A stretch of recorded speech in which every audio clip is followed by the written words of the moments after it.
Joe Ball. Well, it's a great pleasure to invite Joe to be our first presenter. Joe is the passionate CEO of Switchboard Victoria. Switchboard Victoria has been providing a community-based and peer-led LGBTQIA plus support service for the last 28 years. And in Joe's earlier career, they worked in the disability and housing and homelessness sector before working in management in the Australian Public Service. Joe's been leading Switchboard since December 2016 and believes in grassroots solutions to systemic problems.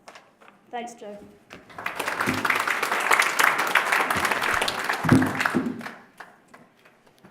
Thank you. I would also like to acknowledge the traditional owners of our land, who we meet tonight, the Wurundjeri people of the Kulin Nation, and pay my respects to elders past, present and emerging, and acknowledge any Aboriginal and Torres Strait Islander people who are joining us here tonight. And I'm going to talk about Aboriginal and Torres Strait Islander issues a little bit tonight, and when I do so, I hope that that too pays respects to their elders past, present and emerging. Now the clicker. No. Yeah. Suspense.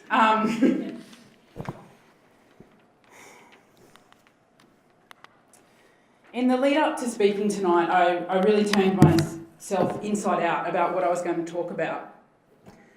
To have the opportunity to speak freely around such an open-ended topic is an amazing opportunity for sure, but it also places on me the pressure of what I think I want to tell you, or rather, what I think fits at the top of my hierarchy of issues. When it comes to justice and protection for all, and on any given day, that hierarchy of issues is shuffled around and it's reframed by who's saying and doing what and where, and to who and how that affects my organisation, those we seek to help at Switchboard, my own life and perspective as a trans person, my kids, my partner, my friends and my community. For example, if I was to speak about what was at the top of my list regarding justice and protection for all on Sunday morning, just last Sunday morning after waking up to the news of a gay Lebanese man being bashed in the streets of Fitzroy by the Victorian police because they mistook him for another Lebanese man, I would have said that police brutality and racial profiling was at the top of my list. Whereas if you asked me on Friday morning, 2 days earlier when my kids' school was hosting a Mothers, Parents and Carers Appreciation stall, rather than a traditional Mother's Day stall, and on Friday, if I was to speak about justice and protection for all, as I had just heard about and then later read about how the Herald Sun and 9 News had come to my kids' school to report on this apparent affront to the traditional family. On Friday, I would have said that rainbow families and safe schools were at the top of my list. So when I was thinking about this talk, I was vexed by what should be my priorities as I present them to you. Because to say something is ultimately not to say something else. As Audre Lorde famously said, your silence will not protect you. And equally, I would add that my silence also will not protect you. Our collective silences will not protect each other. During the Yes campaign, something that struck me time and time again is that organisations, corporations, schools, universities, institutions came out saying yes. Organisations that was not in their mission statement or purpose to support marriage equality. Yet they did so for the principle of justice for all. I mean, they ultimately did this because someone in their leadership, family, community, workplace, or themselves identified as LGBTQIA+. And that's what it means, and it's the power of saying it, when we say it, that we are everywhere.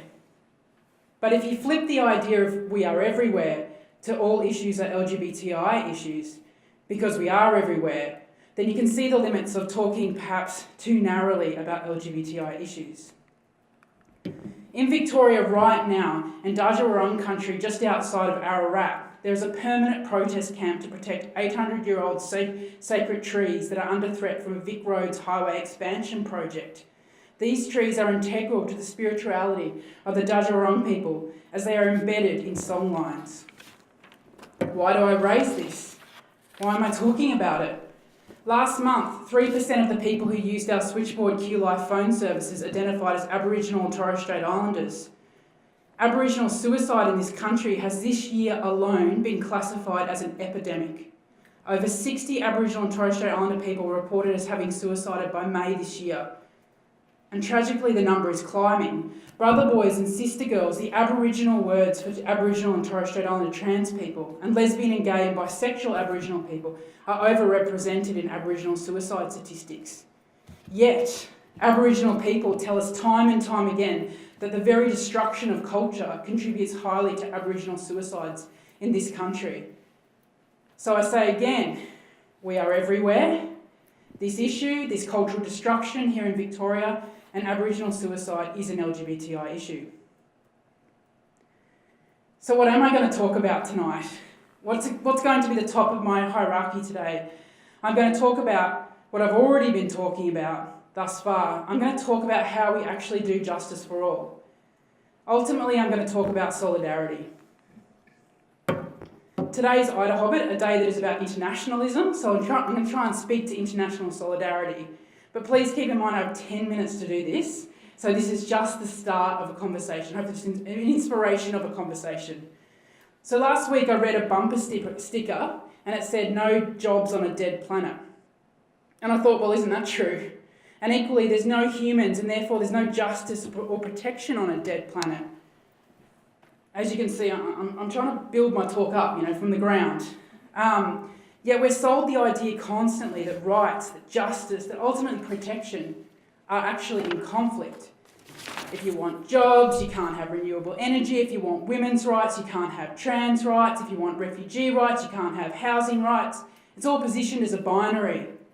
But we can reject this. We can have it all. We can actually have justice for all.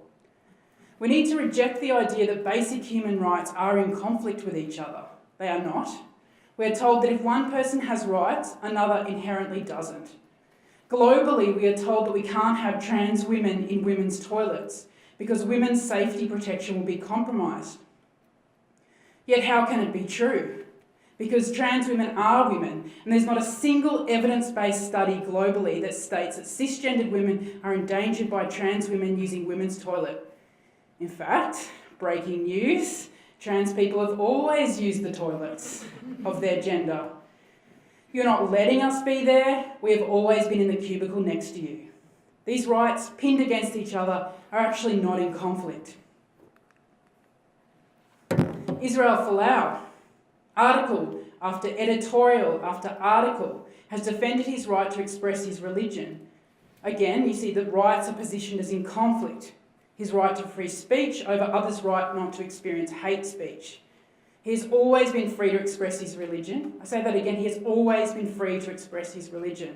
No one has ever challenged this, certainly not Rugby Australia. The former Prime Minister John Howard stated in 2014 if his daughter was gay and sought his approval, he would tell her, "I don't love you any less, but I am disappointed. And I know that is what most parents feel." End quote. An expression of this ilk is now a contested opinion, arguably un-prime ministerial, if not un-Australian, I say that all very cautiously. Whereas Scott Morrison on Tuesday just this week, when asked about whether he thought gay people were going to hell like Israel Folau does, he said, "It's not my place to comment."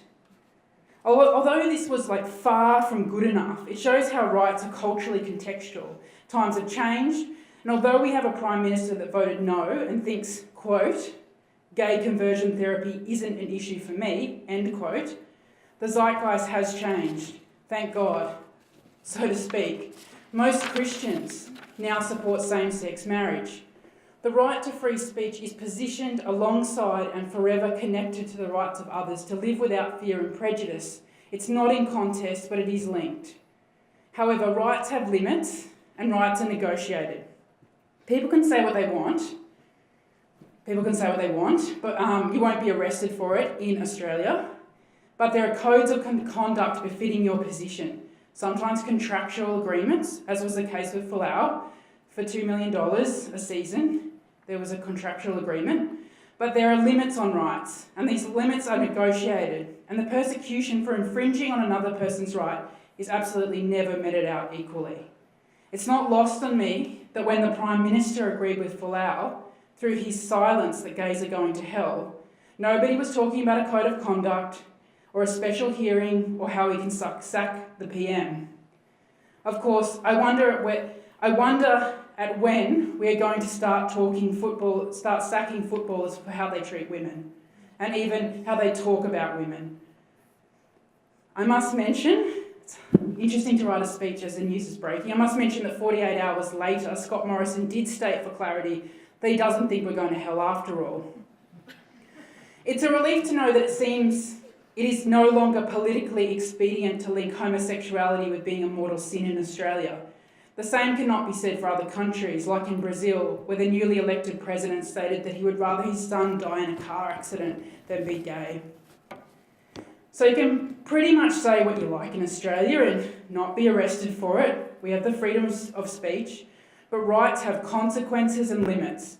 The right for queer refugees to come to Australia, where that right is upheld, and seek asylum based on homosexuality being illegal in their home country.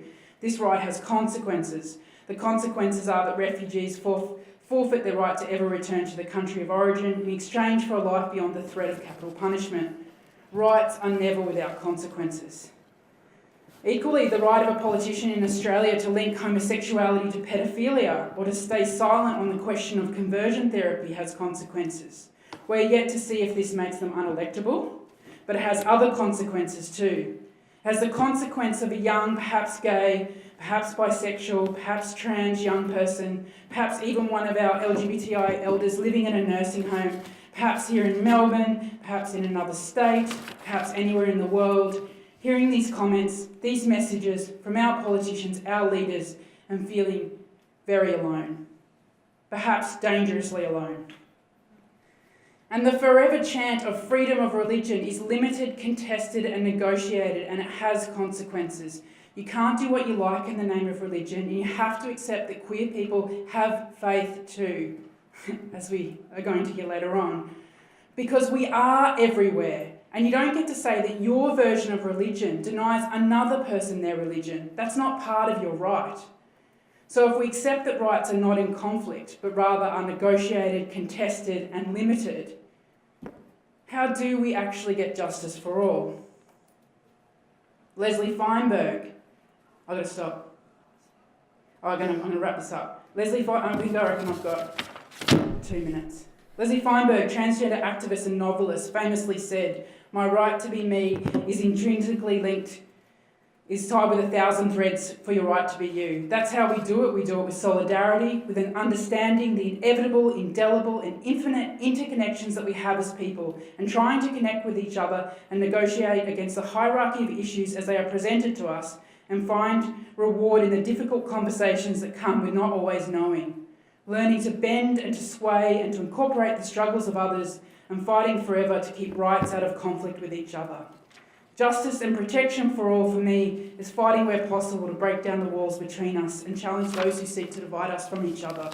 For the electric fences on Nauru and Christmas Island that lock up refugees, including our LGBTI asylum seekers, are not unlike the walls of the prisons in Brunei, Russia and Uganda that incarcerate people for being gay.